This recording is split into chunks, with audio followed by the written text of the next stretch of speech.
class. It's 13 sessions. You don't have to attend them all. Feel free to, come when you can, because 13 in a row is a lot. That's one of the reasons we have 4 people leading it. But we'd love to have anybody attend. It is only on Zoom. So if you don't mind logging in on a Sunday night, it makes it a lot easier than having to come out again and come back to the church. So with that, we will have Marilyn open us. Oh, and David is not here. He's in our prayers. He tells us, well, if you feel sickish, you really shouldn't come. Well, he emailed us last night that he was feeling sickish, and we're so glad that he practices what he preaches.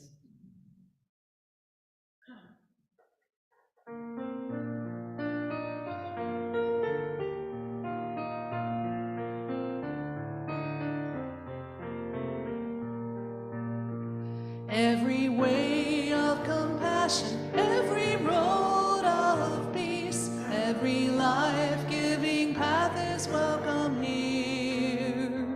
Every way of compassion, every road of peace, every life-giving path is welcome here. We are different and the same.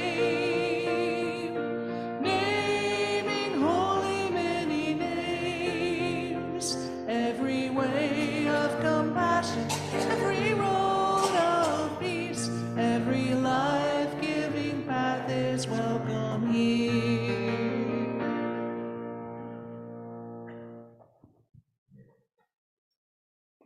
I feel like I've already welcomed you, but this welcome is to welcome people who are here in person and people who are here on Zoom. Yay, welcome. And the people who are here via YouTube, who we don't ever see, but our Zoom participants and our YouTube participants have become such an integral part of our church, and we're so blessed to have all of you.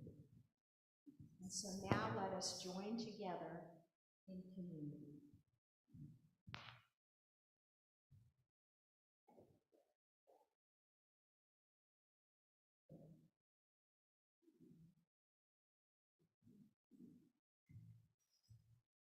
If you join me in our call to community.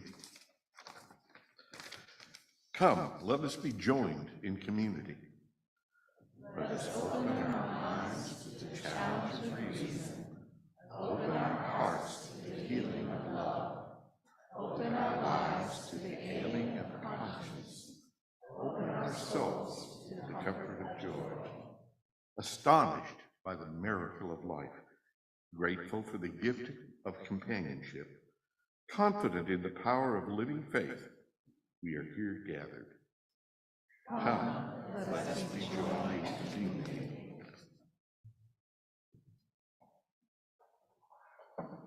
Please rise as you're able.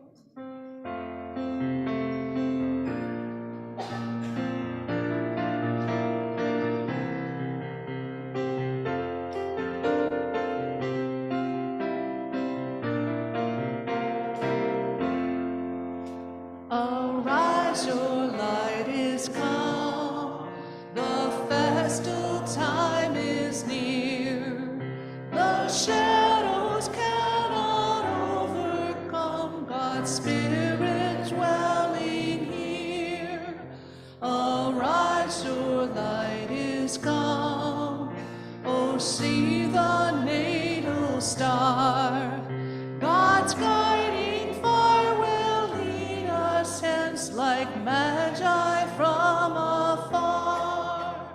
Arise, your light is come, arise to light within. Of our own inner light and strength remind us once again. Arise, your light is come, we celebrate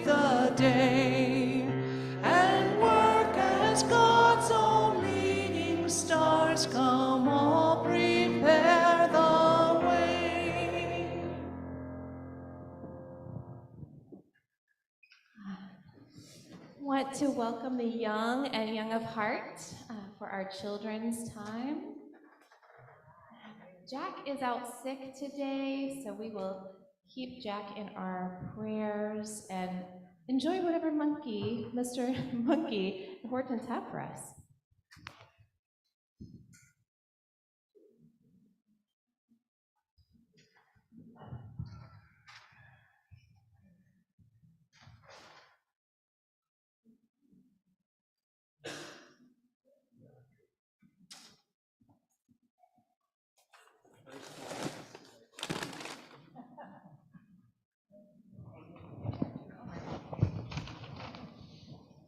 What's that? Don't comment on age.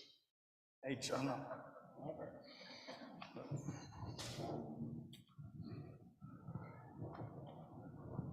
Excuse me.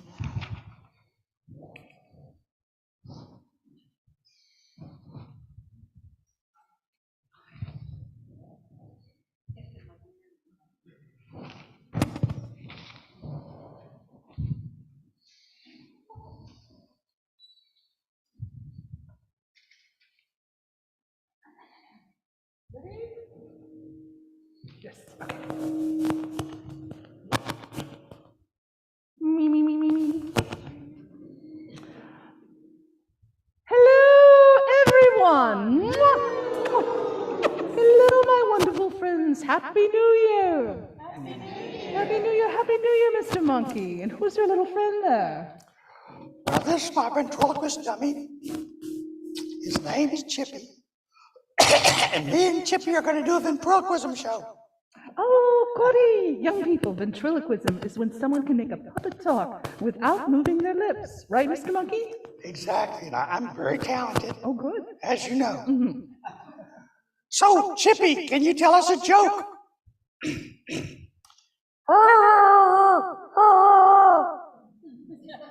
Now, Chippy, don't be ridiculous. What did he say? He said, knock, knock. Okay. Who's there? What did he say? He said to get to the other side. Oh, Mr. Monkey, I think you're mixing up knock-knock jokes with chicken jokes. Chippy, do you want to wish the children a Happy New Year? Okay. Well, Mr. Monkey, I'm not sure ventriloquism is your gift. But what is important is that you wanted to make people happy. I didn't move my lips at all. Right, Chippy? Okay, well, I'm sure Chippy said something very nice, like Happy New Year. And I hope this coming year is wonderful for all of you. How about we sing a song? What do you say? Well, I don't know about you, but I was very impressed with this young monkey. Stage presence. Yes. He does have that. Confidence. So many gifts. Confidence. So many gifts. Uh-oh. But the human isn't quite as... Excuse me. They're never excuse around me, when you need excuse them. me, excuse me.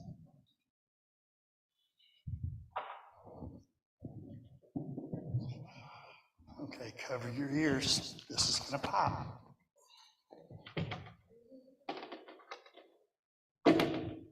Not too bad. Not too bad. Not enough for a lawsuit, if that's what you're...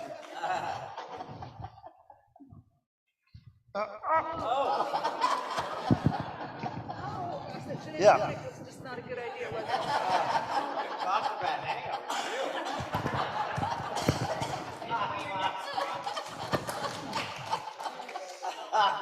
I want to apologize to all our visitors. The rest of the church is really nice. It's just,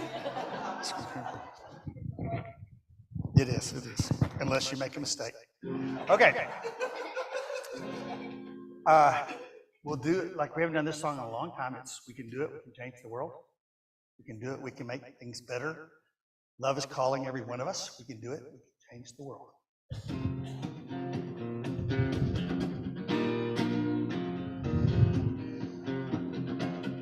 We can do it. We can change the world. We can do it. We can make it better. Love is calling every one of us. We can do it, we can change the world.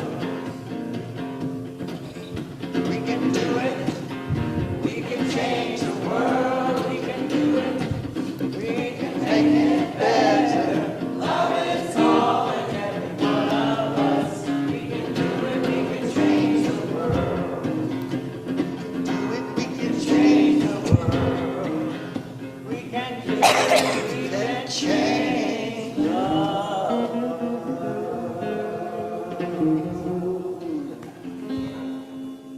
Thank you.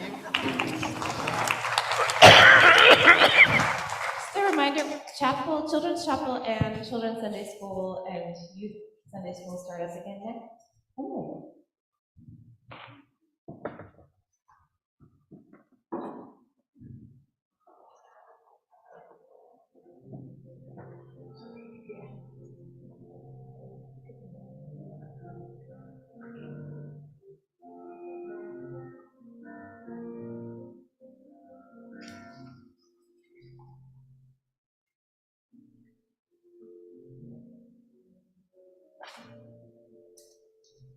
Guardian of the seasons, keeper of every time, tune us so to your rhythms that we may know the occasion for stillness and the moment for action.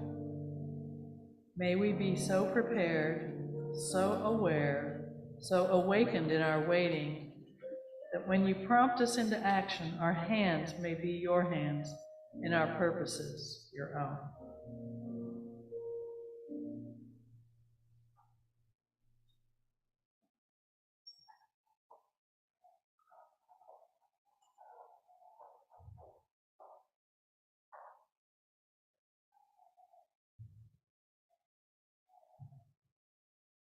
We come to this time of deep reflection, lifting up all of the concerns of our congregation.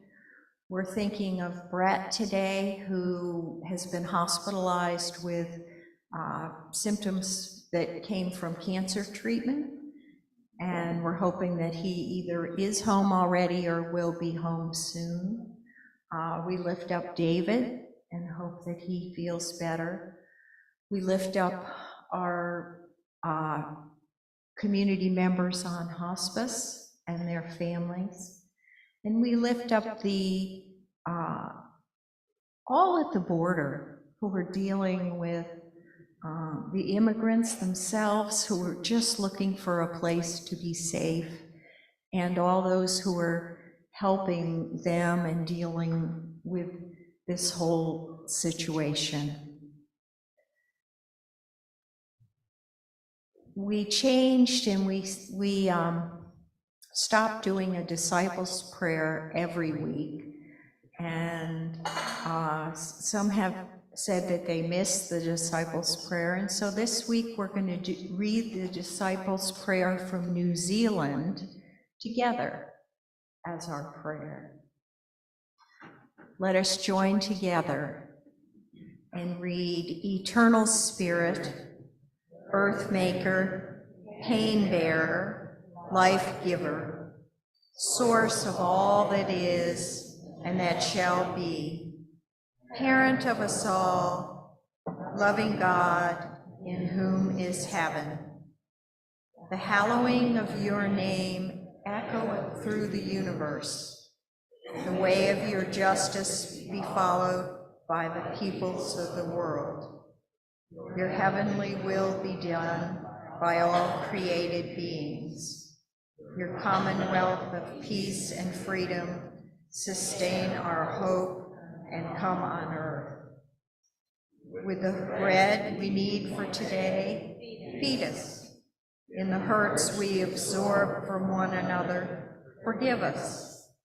In times of temptation and test, strengthen us. From trial too great to endure, spare us. From the grip of all that is evil, free us. For you reign in the glory of the power that is love, now and forever. Amen.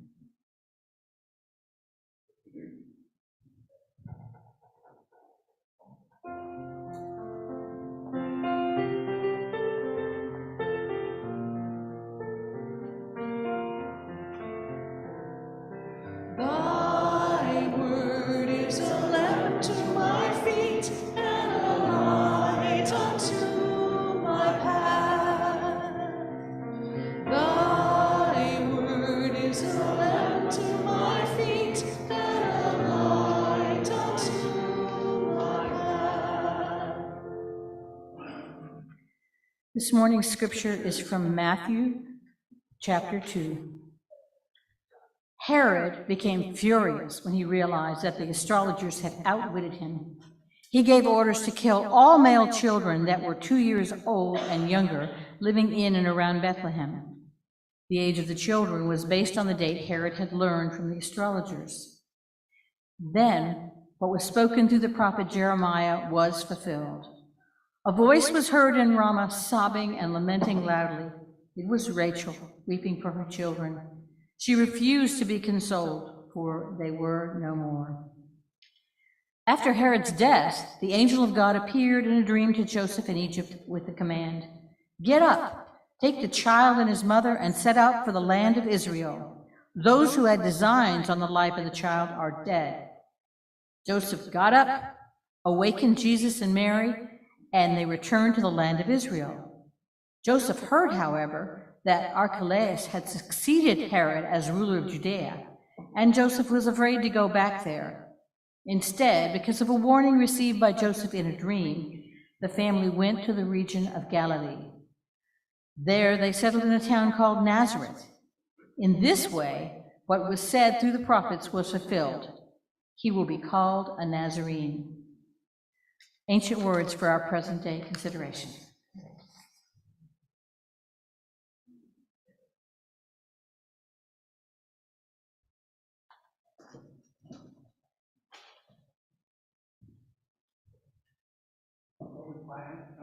End of a very long sermon series using the sketches of Escher and the parables of Jesus, or in Scripture,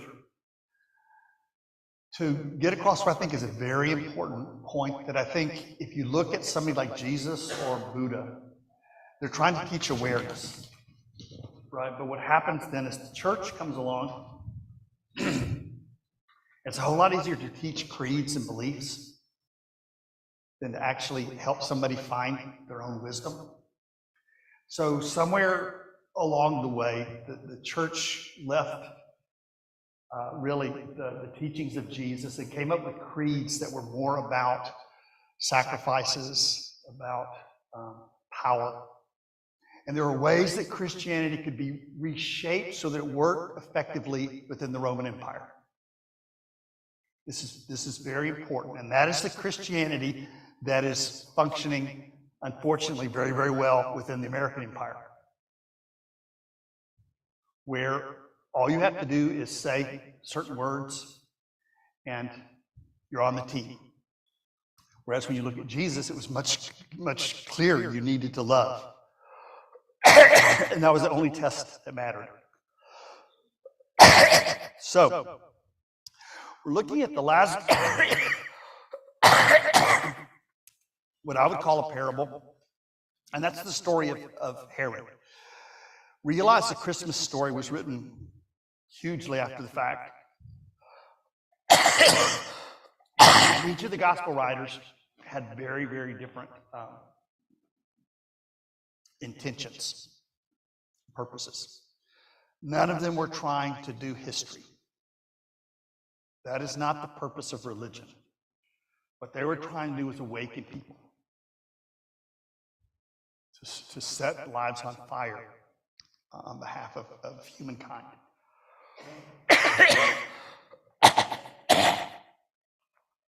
Herod, the reality test of the Christmas story. Because sometimes when we look at the story, we make it about tinsel and angels singing on the roof. And I don't know about you, I've not had that many angels singing on my roofs as I've walked along the journey. I've not seen anybody walk on water. I've not seen anybody raised from the dead. So I think the safest way to understand a lot of these things is not as false, but as parables of the life process. Things are being put in stories that make sense at a child level, but illustrate truths that are so profound you'll be learning from them your whole life. That is the way I understand these stories. And Herod is there as the reality check. To know that Jesus was not born in a gingerbread house with fairies dancing in the yard. He was born wanted. Wanted because he was different. Wanted because he was a threat to the empire. Before he was born, as a baby. And Herod is very closely linked to the astrologers or the wise ones or the three kings or whatever we call them. I think three wise men is too kind for these people. They went to the wrong place. And they wound up tipping off Herod. Again, when religion thinks it's apolitical, that just means you're high enough on the food chain where you don't have to think about that. Right? If you're religious and you bash gays and you think you're not political, if you're religious and you bash immigrants, or Black Lives Matter, or you can make the list as long as you want to, that is political. If you are a Christian and you're preaching by a flag, that's political. If you pray for our troops but not for our enemy's troops, that's political. So Herod represents the reality of the fact that religionists who don't realize they're political are just people of privilege. That's another nice way of saying it. These religious people go straight to Herod and say, hey, I hear there's a new king. Oh, great. Great. And they're able to use their work, their religious work, to locate and begin the hunt. Because if religion is not based on love, it's probably going to be predatory. It's probably going to be based on finding the bad person, punishing the enemy. And the whole atonement scheme, where Jesus gets beat up because God was mad at us, and Jesus was willing to step in and take, the abuse. That didn't come from a mature heart or a wise mind. Like that's political. That's politics. The reason the story is told on the solstice is because it's also got a cosmic underpinning. Have you ever seen the yin-yang sign where it's black on one side with the white dot, white on the other side with the black dot? That's the solstice in the Christian mythology. Earlier religions had these stories of the gods being born on the vernal equinox when you'd expect it at spring. Right? That's when gods are born. Spring, flowers and all that kind of stuff. And then in the winter, when all the trees have lost their leaves and stuff, that's when they die. So what the early wise people in the church was juxtapose those. Where the Savior is born on the winter solstice, when everything's dead, and then springs to life, or is crucified, and then springs to life on the vernal equinox, when everything is green and luxurious. What that's doing is allowing us to live in the circle of life all through the year. In spring, we don't forget that winter will come. But in the winter, we don't despair thinking spring will never come. Life isn't like that. Nothing is permanent. So, that's sad news, and it's also very gracious news. So part of what the punchline is going to be today is to realize that death is as important to your happiness as birth. Accepting that. When we say no to death, we're saying no to nature. We're saying, I approve this part of nature, I don't approve that part of nature. Which is understandable, but it unleashes so much fear. So much fear. When people say, if anything ever happens to me, you just got to be a little bit sad. Right? Spoiler alert.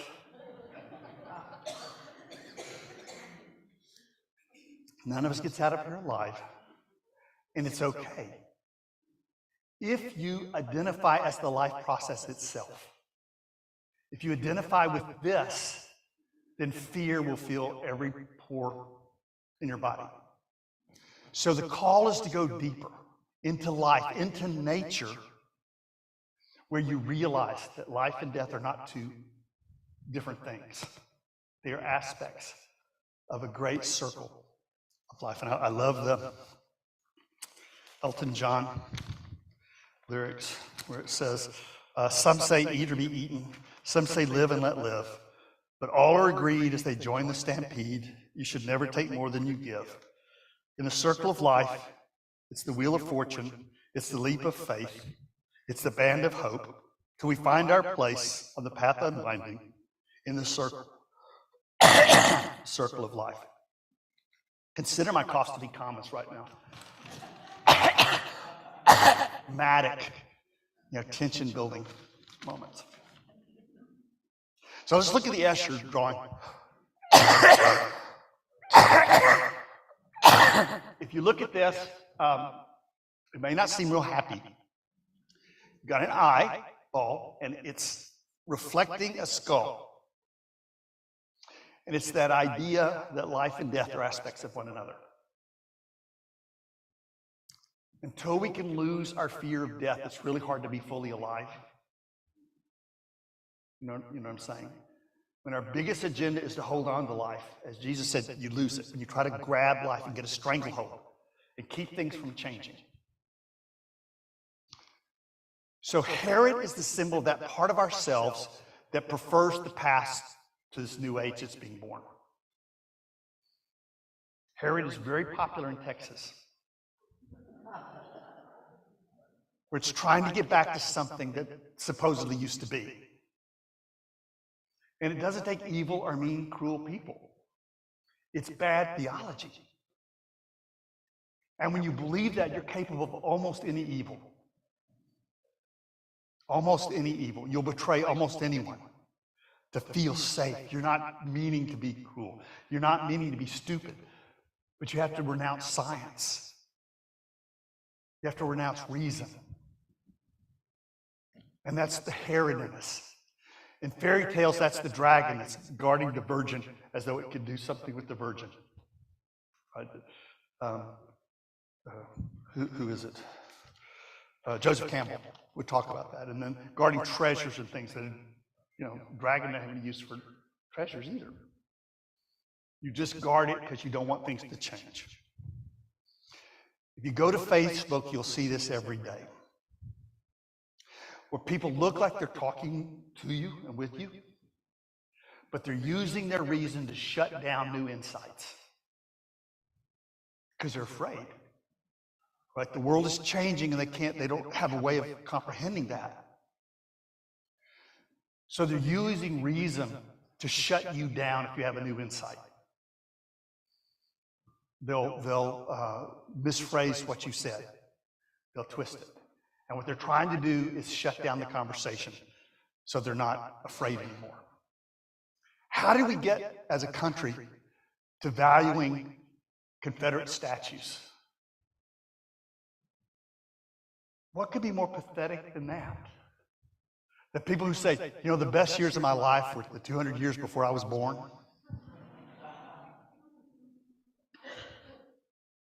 Fighting for a god-awful, nefarious cause of enslaving my human family. What is the wound that takes people to that place? They just don't want to hear. They shut down science, they shut down press, they shut down journalism, because it's the only way to choose the past over this new age that's being born. But to realize if we don't quit, the new age is just going to come. Right? If we don't let bullies frighten us away from the message of compassion and hope, it's going to come up like the sun. The past and the future are both important. You got to have tradition along with, but to realize that time only goes in one direction. That's kind of important too. There's not a balance there. Time never goes backwards, ever, ever, ever. So we have to be preparing for change and surrendering the things of the past in faith and trust. Not in what a preacher says, but in life. I always hate at funerals when preachers get up and act like they've been to heaven and they're talking about what's there. You can't trust that, but you can trust life, whatever it is you come out of. Whatever is sustaining you now is what you're going to return to. You can't know what it is, but you can trust it because your source is also your destination. I think Herod also represents trying to feel safe by stepping out of the circle of life. Acting like we're not animals, we're not interwoven on the tree of life. What happens then is we choose certain parts of life that we like and other parts that we don't. We like birth, we don't like death. As those were not absolutely yoked. If before you were born, you had said yes to all of it, then it wouldn't surprise you when people come and go in your life. You'd realize that's the dance that I'm doing here. And I'm not like a permanent being watching everybody else come and go, right? The dance is what we essentially are. So when you go to the beach and you see the waves rising and falling, you don't get inflated joy when the tide comes up, and you don't get depressed when it goes down, right? You accept the deal that's there. For there to be waves, they have to come and go. That's what a wave is. And when you go down to Town Lake, Texas, we exaggerate everything. Town Lake is a river, obviously. And we can love a river that's on its way somewhere else. We can love it as impermanent. We need to learn to do that with ourselves and each other. To realize the all-important, sacred moment that we share together without pretending like we've got this guarantee of a certain amount of time. Maybe that's the way things should be, but they aren't that way, and we don't get to vote. I think if we really stepped at and looked at the whole tree of life, we would never want something different. I mean, I love you as you are. I don't want you to change, but think about that 1,000 years from now. Right? What a horrible fate that would be. If we took up an acorn and we didn't want it to become an oak tree, right? If you fell in love with the acorn and you couldn't let it go, you couldn't let it grow into something new, that would be very sad. So there's a wisdom we need for each other and for ourselves to realize that the life process is this grand dance. And the context is much greater than anything that's happening to us alone. It's happening to all of us together. So the first thing is to choose a future over the past, or even start with the present over the past. And then to realize that we are not safer by stepping out of the circle of life, quite the opposite. And then finally to realize that your death is as much a part of your happiness as your birth. And until we know that, we're not fully alive. And until I've accepted the fact that I'm going to die, it's really hard to appreciate you. I'm spending my time trying to be distracted from what is one of the central facts of my life. In mythology, they have the picture of the snake that's eating its tail. Joseph Campbell speaks about that. He says, out of perfection, nothing can be made. Every process involves breaking something up. The earth must be broken to bring forth life. If the seed does not die, there is no plant. Bread results from the death of wheat. This is the sense of the symbol of the snake that's eating its own tail. Everything that lives on the death of something else. Your own body will be food for something else. Anyone who denies this, anyone who holds back, is out of order. Death is an act of giving. And that's certainly one way to understand when Jesus says, eat of my body. That's the life process, right? Entering into that fully and completely.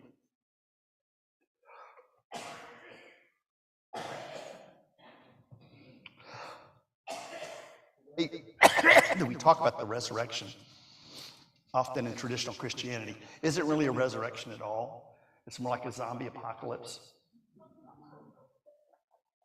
What is more horrifying than bodies getting up again? We may not like the idea of life transforming and morphing into new forms, but geez, like, there was a poet named Kim Paderoth who put it this way. Sort of the upsetting nature of zombies.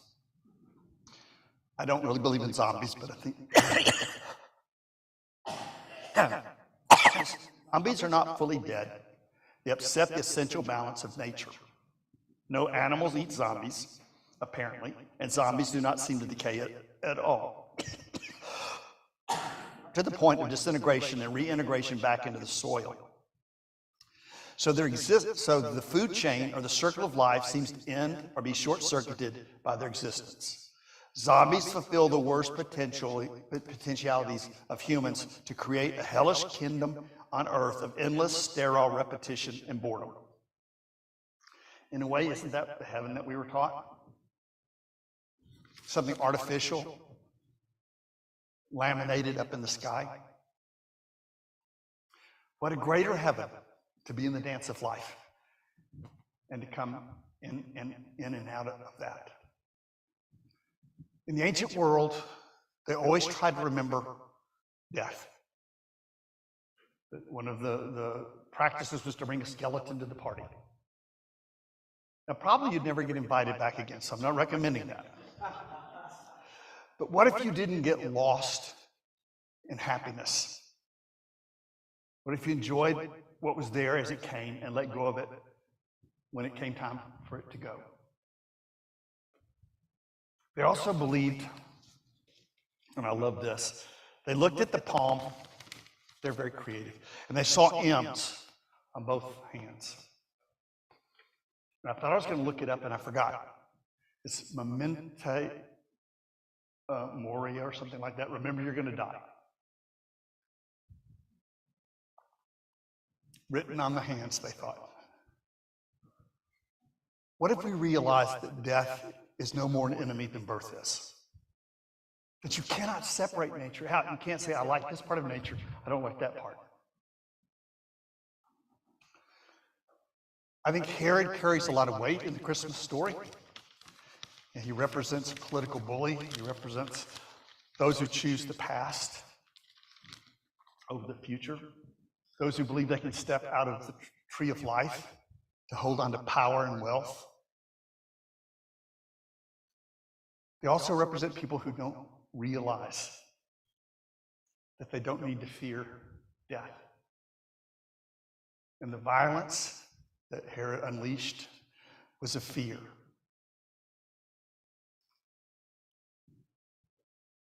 I'm going to leave the last word today to Elton John again.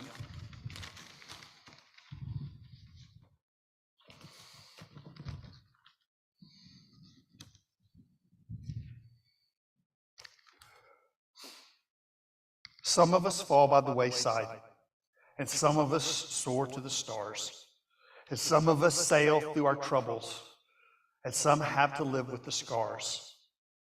In the circle of life, it's the wheel of fortune. It's the leap of faith. It's the band of hope, till we find our place on the path unwinding in the circle of life. Well, these are my struggles with the text. We take a minute now for you to consider how you would understand these words. You have a little bell? Oh, okay.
Please rise as you're able.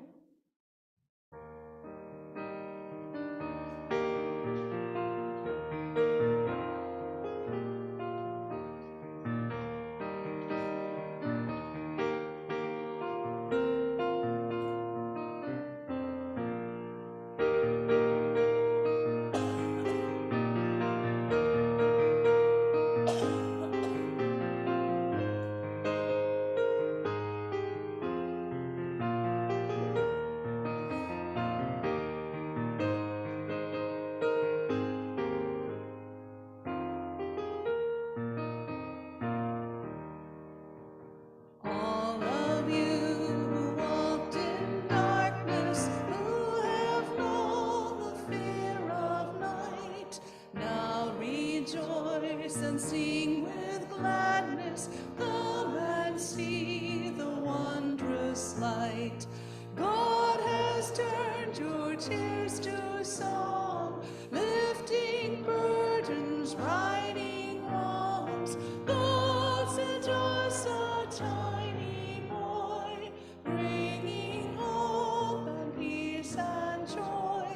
In one little baby's birth, God knelt down to love the earth. Still God comes to save all people. Still God comes to those oppressed, to the folks who toil and struggle, to the lonely and the stressed, to the young and to the old, to the homeless, tired and cold, to the lost, to those who mourn, to the world a child is born. In one little baby's birth, God knelt down to love the earth. In this time of celebration, may we show what life can be as we care for all creation, as we serve the God of peace, seeking justice everywhere, lifting burdens others bear. May we gladly serve and pray, knowing why we live this way. In one little baby's birth, God knelt down to love the earth.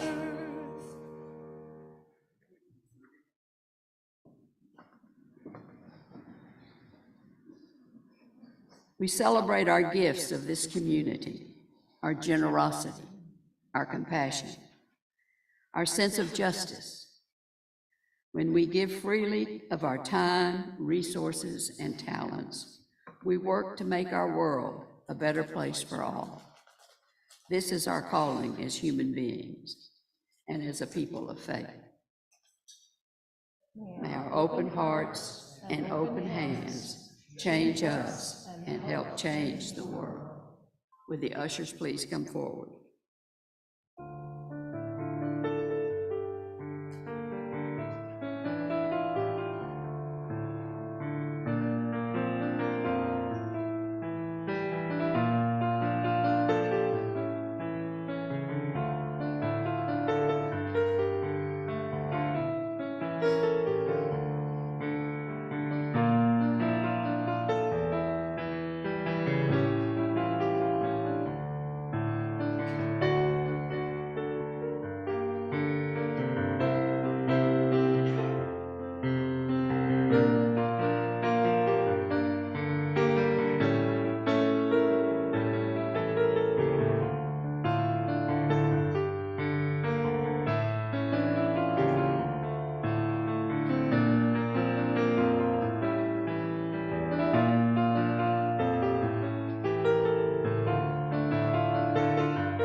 Please rise as you're able.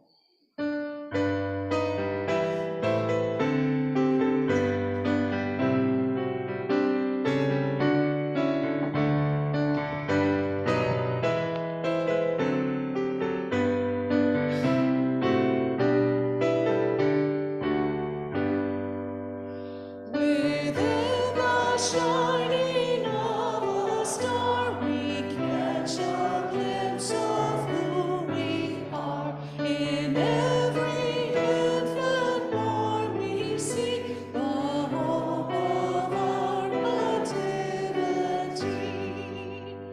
The miracle of each new birth can shake and save the stony earth. Triumphant 'neath the newborn's crown, strikes echoes from the waiting sky. Anew each year the Christmas star can lead us onward from afar. We see again in Jesus' birth our own indwelling sacred birth.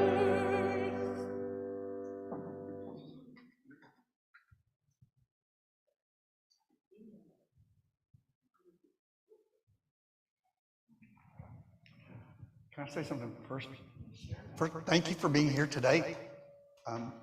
The day after, like, when Sunday falls on Christmas, our New Year's Day, it takes very stalwart people to show up, so thank you for that. We're also so fortunate in this community to have the staff that we have. if after this service she would like prayer or to share thoughts, Marcia is here.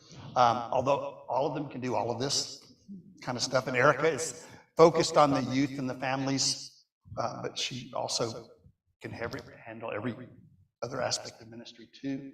Babs, you know, and Carol is going to take us home with the benediction. As we go out into a new year, we don't know a lot about what will happen, but we do know that there will be change. And with change, we have three aspects of the spirit of love that are with us. We have the aspect of the artist who makes and creates new things. We have the spirit of love who is the healer, who is with us daily in all of each change has a loss and a gain and all the hurts that are involved in our lives. And the spirit of love who is light, and that light is in the eyes of others in our community. That light is deep inside us. That is our essence. And that light we see in nature everywhere we look. So we are never alone. We have the artist, the healer, and light with us. Amen.